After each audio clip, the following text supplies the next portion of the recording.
announced this in 2020, and we didn't win power, so we couldn't implement it. Somebody lifted it from our 2020 manifesto and quickly put it out as if it was theirs. I said, go and look in 2020, you see that we had already put it there.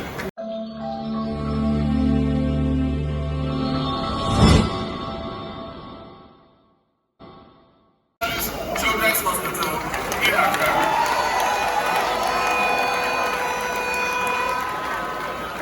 And so children who have sicknesses that cannot be handled in other parts of the country will come to Accra. There will be specialist pediatricians there to give them the care they deserve. Of course, we will expand, we'll construct, the state of the art have said that one. We'll also construct a fertility center. There are a lot of mothers who cannot have children just because there's something wrong with their reproductive system. It can be corrected and they can have babies and enjoy.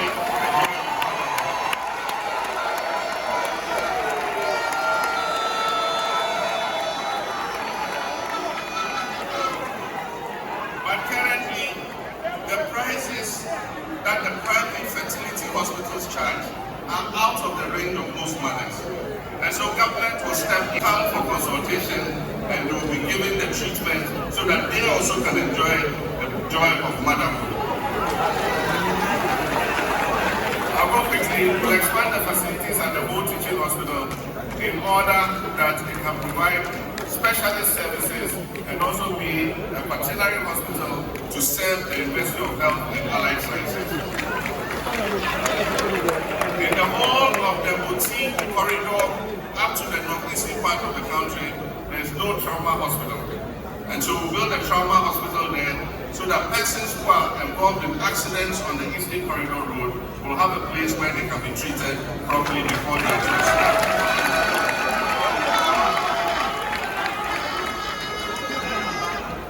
Establish modern dialysis centers in hospitals in regions that don't have them. Currently, most of Upper West, my own hometown, Wale, and other places, if you have a kidney ailment, the only place you can go for treatment is in Kumasi. And you have to go with your wife, your family, you have to find a place to stay, and it's a burden. And so we want to make sure that every region has a modern dialysis center. So that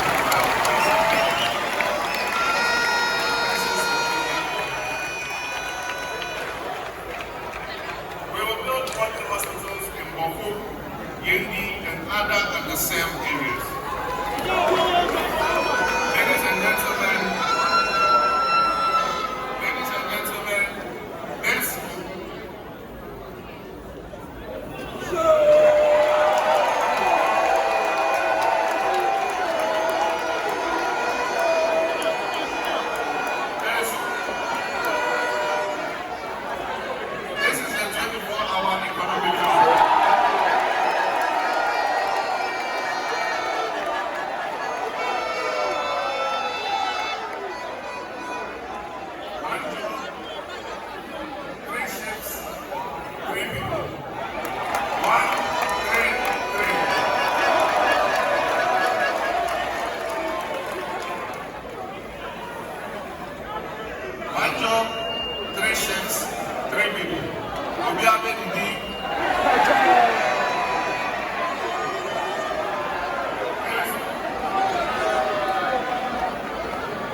extraordinary programs require extraordinary solutions for extraordinary results.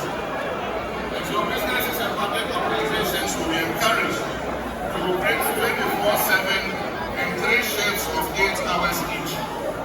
This will boost production, it will increase employment and provide well-paying jobs. It will transform Ghana into an import substitution and export-led country. It will increase employment opportunities and revenue, and it will enhance access to public services. We will focus on some selected public institutions that have huge customer traffic. For instance, the ports and harbors should be open 24/7. That means we have to employ more workers at the port, we have to employ more customs officers, more Gapoha workers, more forklift operators and We need customs. Customs should work 24/7, 3 shifts, so that at any time the items come, customs at any time of the day is open for business. You can go and process your import things, papers, and take your things out of the port. You must have a passport office that is operating longer than 8 hours, so that people who need passports and other site documentation can have access to it. You must have a DVLA that is working more shifts than 1 shift, so that more people can get their licenses processed in a shorter time than the current waiting time. In the private sector, the sectors that we are looking to promote and encourage to run 24/7 and 3 shifts are first the agro-processing sector. That is those who process our cassava into cassava starch, cassava flour, garri, and all that. There's a huge market in Africa for all these products and in other parts of the world. Manufacturing, that is industry.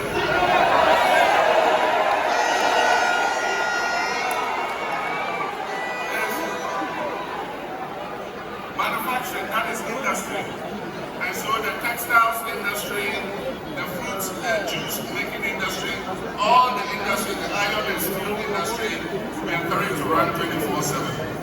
The pharmaceutical sector, we want Ghana to be the pharmaceutical hub of the whole of Africa, so that we produce medicines here and export them to all other African countries. Construction sites, we want our construction companies to work 24/7, all year, all hours round, so that they can deliver our infrastructure faster than they currently do. Financial services, the same. Sanitation and garbage collection. It is better to collect garbage boiler in the night rather than collect the boiler and be competing with cars in the daytime when we have rush hour traffic. Extractive industries, the mines, mining bauxite, mining gold, mining manganese, lithium, they must work 24/7, 3 shifts every day.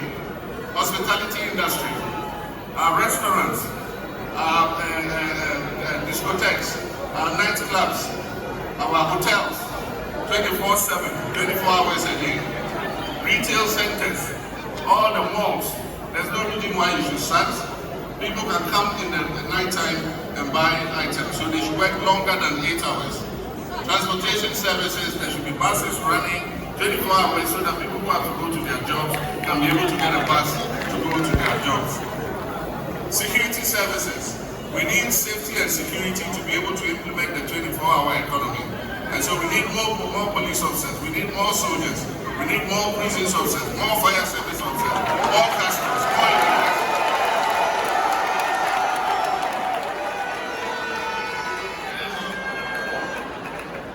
Now the support package for 24-hour businesses is to stimulate demand for 24-hour economic goods and services.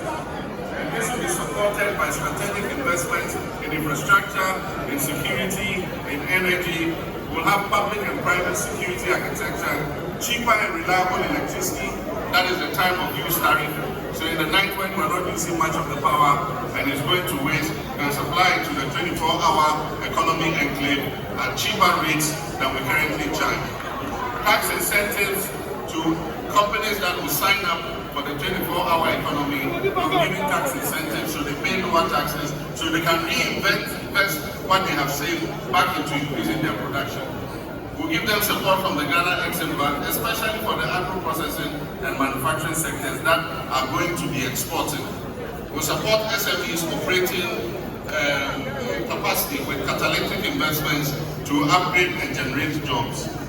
The Accelerated Export Development Council, I'm going to chair that personally. We want to accelerate our exports. We're going to register more Ghanaian goods on the African Continental Free Trade Area so that we can export to other countries. And I'm going to chair that personally. And we'll meet every month and appraise where we are at in terms of encouraging Ghanaian businesses to export. This Accelerated Export Development Council will promote exports under the 24-hour economy. My running mate will talk more about this, so I will jump in. Women's Development Bank.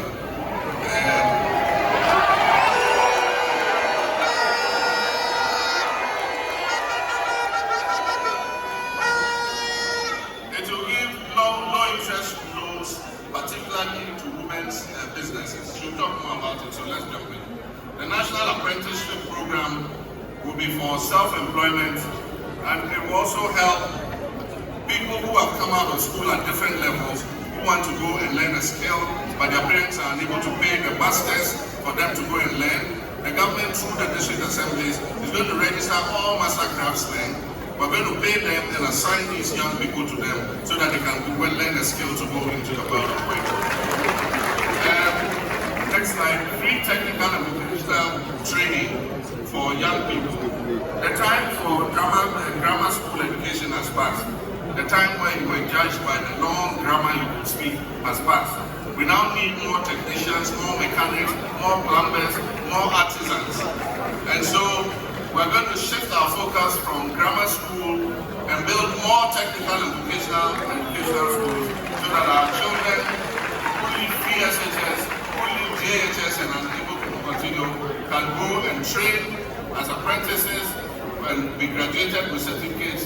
We'll provide them with startup capital to be able to start their own small businesses. We'll also use NDC to train and test them so that they can get their certificates to enter the world of work. We have what we call the Jumara program. And this is the entrepreneurial program. Nobody says you must finish school and become an employee. You can finish school and become an employer and employ employees. And so every year we want to target 10,000 youth entrepreneurs to set up their own businesses. We'll mentor them, we'll monitor them, we'll supervise them until they're able to stand on their own feet, and they will employ their colleagues instead of becoming employees. Business development.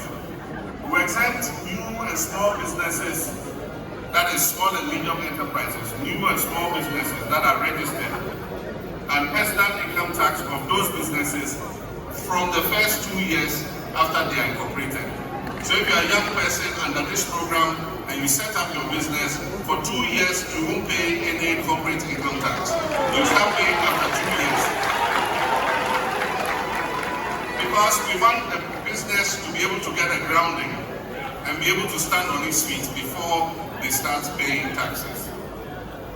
We review the Customs Amendment Act to scrap the ban on salvage vehicles. Not everybody can afford a new vehicle. And so their vehicles in good shape, they must have had a small accident. We have young people in the magazine who are repairing these vehicles. If we say we're banning these vehicles, we'll launch an Export Ghana policy. And it is the Accelerated Economic Development Council that is going to oversee this Export Ghana policy. And we're going to use that policy to facilitate exports under African Continental Free Trade Area and also the ECOWAS trade liberalization. We'll enhance the role of the Ghana Exim Bank in financing non-traditional exports. We'll readjust their focus so that they are putting money into industries that are exporting products so that we can give them capital at a cheaper rate. Money York, am I right? The Money York pension scheme. We'll introduce a Money York pension scheme so that persons in the informal sector who want to put something aside for their pension and their retirement can put $10 cedis a day, $5 cedis a week, $50 cedis a week. They will keep paying it so that when it gets to their turn for retirement, they have some money that they can rely on. We'll also, this pension scheme will cover commercial drivers and my dear Okada riders. They will also be part of the pension scheme.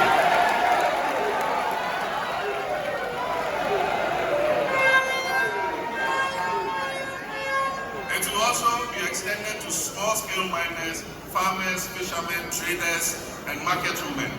People who receive cash on daily basis. You put a little aside. If it's every week, you go and pay it into the money, or you can use your mobile phone and pay. and your account will keep being updated. So after 15 years, that money has been invested. When you're retiring, you have your pot of money so that you can be getting a pension every month in your old age. Digital jobs initiatives. We partnered the private sector to invest $3 billion to leverage ICT for jobs. And this will be through the 1 million coders program. We announced this in 2020 and we didn't win power, so we couldn't implement it. Somebody lifted it from our 2020 manifesto and quickly put it out as if it was theirs. I said, go and look in 2020, you see that we had already put it there. But we will continue with our 1 million coders program to train 1 million people in coding and web development, software engineering, and others. We will stimulate demand for made in Ghana software. We are exporting a lot of hard currency. When we import goods, we know that we are sending foreign currency out to buy those goods. When we import food, we are sending money out to buy that food.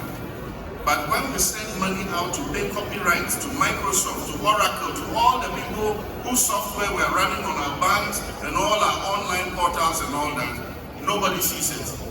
And so if we're going to train 1 million coders to do software, web hosting and all that, we must create a demand for it locally. And so government will first see if we have the available software in-house before we allow anybody to buy software from outside.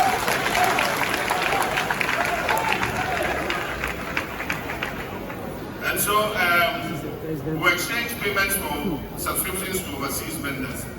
We establish regional digital centers for business process outsourcing. Business process outsourcing is when you sit in Ghana and you get a contract from abroad to do a certain job. You're able to do it from here without being physically there. And so you can process parking tickets in New York. You can process various items that they want. At times when they have gone to bed, they need somebody to be taking calls and responding to clients. They sometimes outsource it to other countries. Ghana is a good center to take advantage of this because our English is even clearer than many of the other countries that are doing the business process outsourcing. So people want Ghana to expand.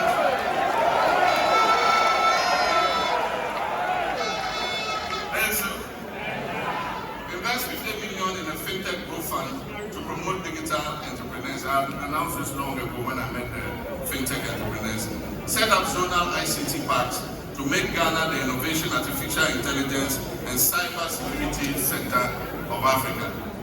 Redevelop the Dawa ICT Park into a world center of excellence. Ghana's first flagship program for jobs. We work with the private sector to make Ghana the hub for pharmaceutical production. I've announced this already. We want our pharmaceutical industry to export drugs to all other African countries and other places. We develop an integrated aluminium industry for industrialization.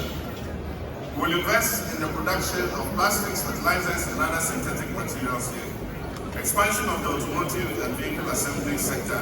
With this one, government is going, if we budget to buy vehicles, we're going to buy vehicles that have been assembled in Ghana. We will not buy vehicles from outside and bring them in. So all those who have set up automotive assembly plants here, if government needs vehicles every year, we're going to buy those vehicles from them, not from outside. We will promote light industrial manufacture, especially in the textiles and electronic products. Today I was speaking with an investor, and he was talking about the textiles industry. And I told him, I said, unfortunately, we're not producing our own cotton. And he said, you don't need to produce your own cotton now. You can import cotton from Burkina Faso. You can import cotton from Benin and start your textile industry. And when you have started it, you can backward integrate it in your own cotton production. Brilliant idea. So I told him, on 8th January, I'll be in the office. Come and see me. And let's start.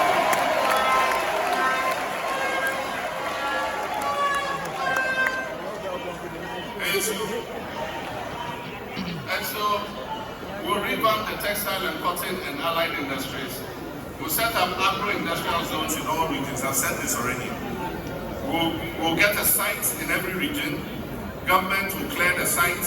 We'll develop the site. We'll bring water, electricity to the site. And any private sector developer who wants to produce to buy agro products and process can come and get a land within the agro processing zone and start its business, so that it doesn't have to go and quarrel with families. They'll sell him land. Another person will come. No, the land was not for this one. Government will secure the land so that they can easily set up their businesses. Establish mini processing plants for cassava, tomatoes, fruits. Set up cashew processing factories in Bono East and Ahafo, where we have the most cashew. Set up ginger processing plants. Tea. We look at the comparative advantage of every region, and we'll set up the plants that suit that region. We're not doing one district, one factory. We're looking at every region's comparative advantage, and we'll put in the processing capacity that will make use of their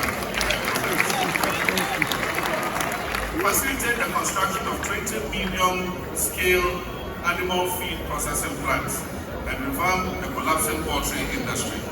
One of the major inputs that goes into poultry and livestock is the feed. It is very expensive because we import a lot of it currently. If we're producing more of it, we can get a lower price for the feed. And so we'll set up 20 feed processing plants so that they can process and produce feed locally. One area is the Bono area.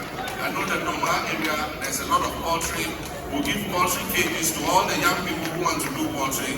Exim Bank will give them assistance. We'll produce the chicken. We'll produce cold storage facilities and processing facilities so they can process their chicken and keep it in the cold storage facilities ready for the market. Establish, it's gone.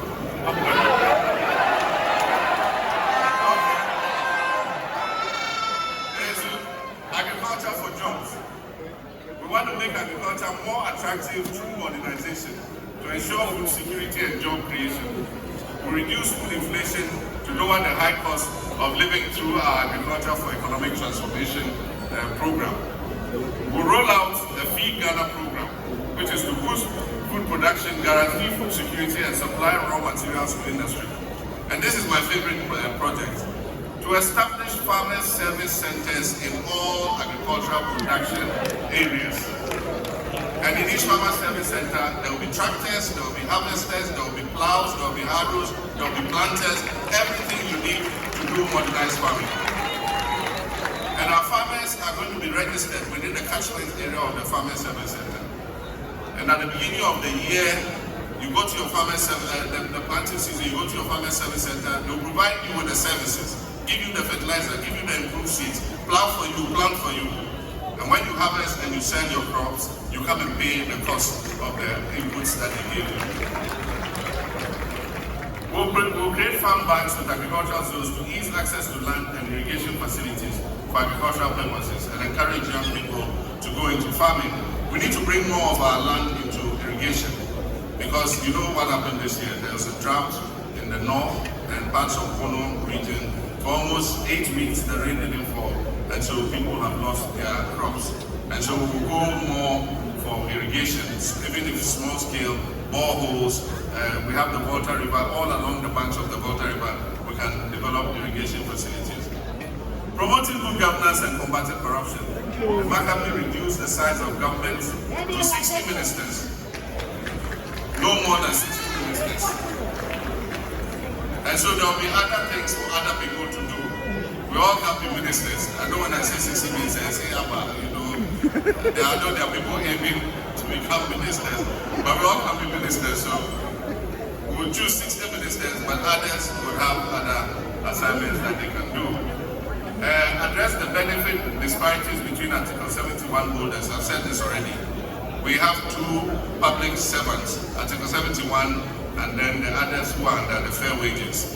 And so we want to bridge the disparity between them so that all of us come under an independent emoluments committee and our salaries and emoluments are determined from the smallest watchman to the president. We will determine our salaries and wages.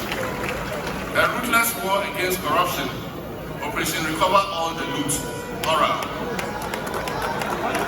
There is to prohibit political appointees and then politically exposed persons, not only political appointees and politically exposed persons and all serving public officials from purchasing state assets. So it's not only me who cannot buy a state asset. My wife Claudina cannot buy a state asset. My son Sharaf or Shahid or Farida cannot buy a state asset because they are politically exposed persons.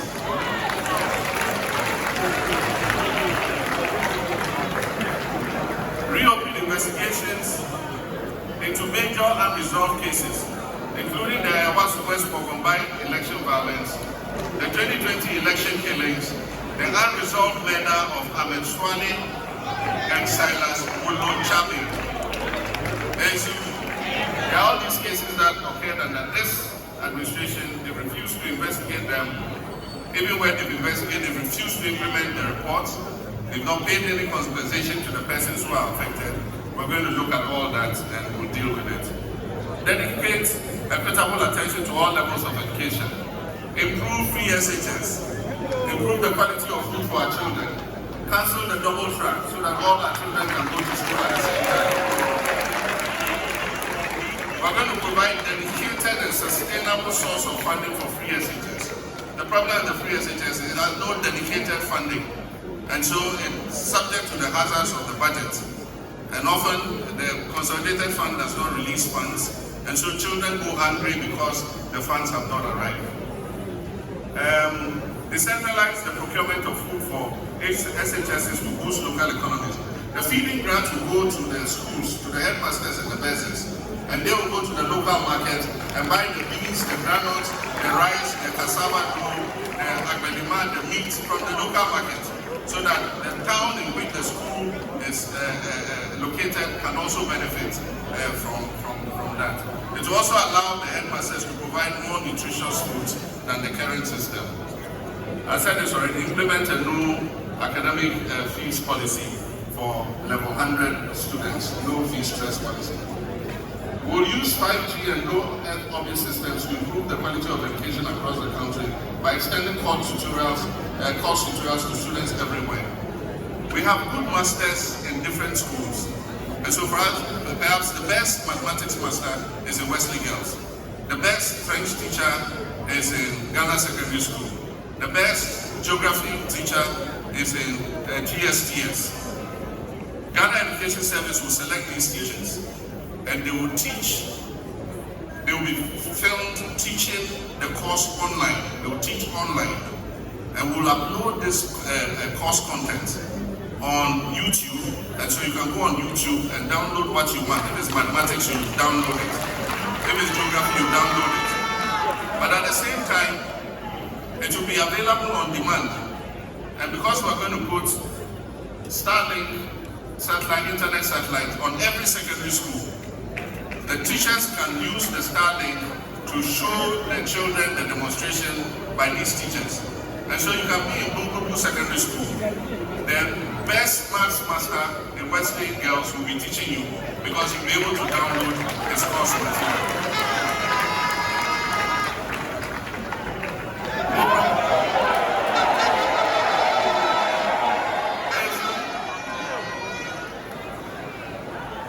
That's the Basintali boy.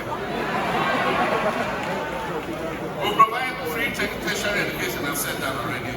We'll provide continuing students with financial assistance.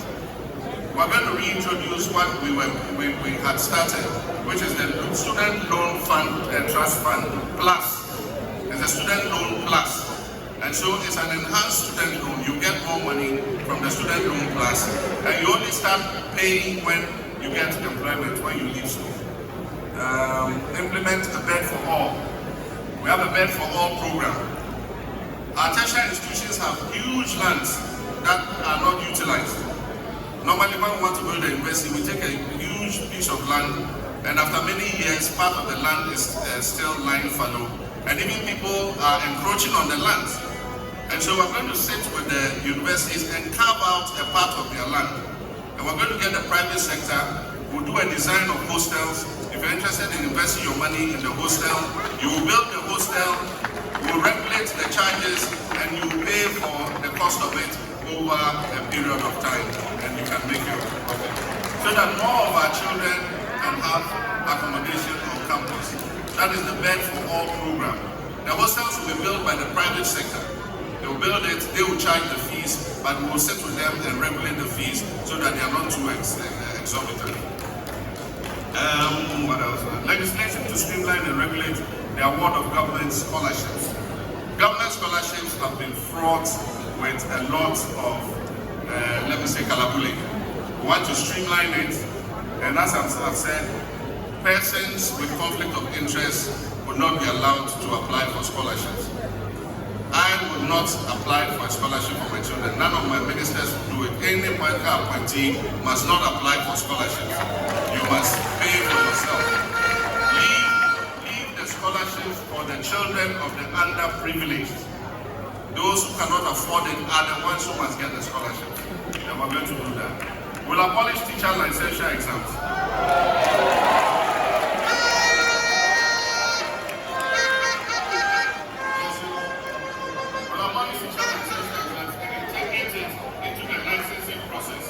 Final year exam. We will institute the Teacher Dapre project. And what this means is that any new school we are building must be accompanied by accommodation for teachers. We're not going to build classroom blocks anymore without teacher accommodation. Every new classroom block, every school must have teacher accommodation. And we'll also accelerate providing accommodation by the existing schools that do not have them. And that will be the Teacher Dapre. It means where teacher will sleep the program. In consultation with the stakeholders, we would push ahead with the implementation. This has been on the drawing board for a long time. That is 20% basic salary, special allowance for teachers and health workers who accept postings to rural areas. Most of our teachers and health workers don't want to go to rural areas. Everybody wants to serve in the city. And so we're going to map out what we define as rural areas. If you accept posting to go there, you'll get 20% of your basic salary as an incentive, as an allowance to teach in the rural area. Expand infrastructure to ensure prompt employment of nurses and teachers. And so that is also part of it. Assist teachers to own their own vehicles of their choice by offering flexible duty payment arrangements and employer guarantees in partnership with teacher unions and the banking sector. We will encourage teachers to take loans to own their own cars, teachers and other public sector workers. And so your bank will pay for the car, we will deduct it from your salary and pay it straight to the bank. And what we'll do is, we will not waive the duty on the vehicle. What we'll do is, we'll allow you to pay the duty in small installments until you finish paying the duty, so that the car is yours. You'll be using the car while paying bit by bit by bit. And they say 1 cedi, 2 cedis. That will take 1,000 years to pay. But it will be a percentage of your salary that will go towards paying off the cost of the car and the installment payments of the duties. This is going to be the age of the railways. We have paid lip service to building railways for a long time, and this time we want to make a move on it. It's going to be done by build, operate, and transfer. Because we've been shut out of the international credit market, there's no way we can go on the capital market and borrow to build railway lines. We're going to offer an expression of interest, transparent, to companies that are willing to invest in our railways, and they will bring the money, they will build the railway lines, and all the revenue will go towards repaying the railway lines. And so if it takes 25 years to repay, they will control it for 25 years. After 25 years, when they have recouped their money, then we'll sit down with them, and then they will transfer the assets to the government of Ghana. And so the Western and Eastern lines will be connected to the landlocked countries. And so there will be a line that joins from the Western and Eastern lines and goes up north to Burkina Faso, so that we can send Burkina Faso containers up to their country, and we can bring down their cotton and their imports down to the ports for export. Construct urban intracity railways and bus rapid transit. The time has come for us to take some of our people off the roads. Many countries are moving in that direction, and so there are light railways that supplement the urban transport system. And so we'll do a feasibility study and see how we can get BOTs to start light transit rail. Promoting responsible mining, ban issuance of new mining leases and activities in forest reserves. We're going to close the forest reserves and get all those Akunta mining and all of them who have desecrated our forest reserves. We're going to march them out of the forest reserves. Some of those trees in the forest reserves are 700, 800,000 years old. And just because you want to take a little gold from there, you go and destroy the whole forest reserve. That is why we're having drought in our country today. That is part of the reason why our cocoa industry is going down. Because we're not getting enough rainfall. Because looking for that small gold they will get, they are destroying all the forest reserves and destroying the climate in our country. So those there, get ready, start packing your things. After 7th January, if you're not out of the forest reserve, we're going to come and march you out of the forest reserve. We'll establish mining cooperatives in all mining districts. We'll set up a gold board that will be responsible for buying gold from the small-scale mining center. The way we have the cocoa board, buying cocoa from the farmers, we'll have a gold board that will buy all the gold from the small-scale miners. It will send it to our own refinery to be refined, and we'll export refined gold and get all the value addition instead of sending the raw bullion out the way we're currently doing. Decentralized regulatory licensing and processes for artisanal miners. That is, setting up offices of the Minerals Commission in all mining districts. Implement a blue water initiative to heal and harness the environment. We're going to clean the poisoned waters that have been poisoned by mining so that we can discharge those waters back into our rivers. We're also going to hire the young people in tree growing. And so in the areas where mining has finished, we will level the ground, close all the holes, and we'll have young boys from the community. We'll pay them a stipend every month. We'll give them a bobo yas. We'll put polytanks in there so that they can plant trees on the mined out land so that we can reclaim lands. Implement a tree for life reforestation policy. That's what I just talked about. And so we're going to plant commercial trees like cocoa, palm, and rubber on the lands that have been reclaimed.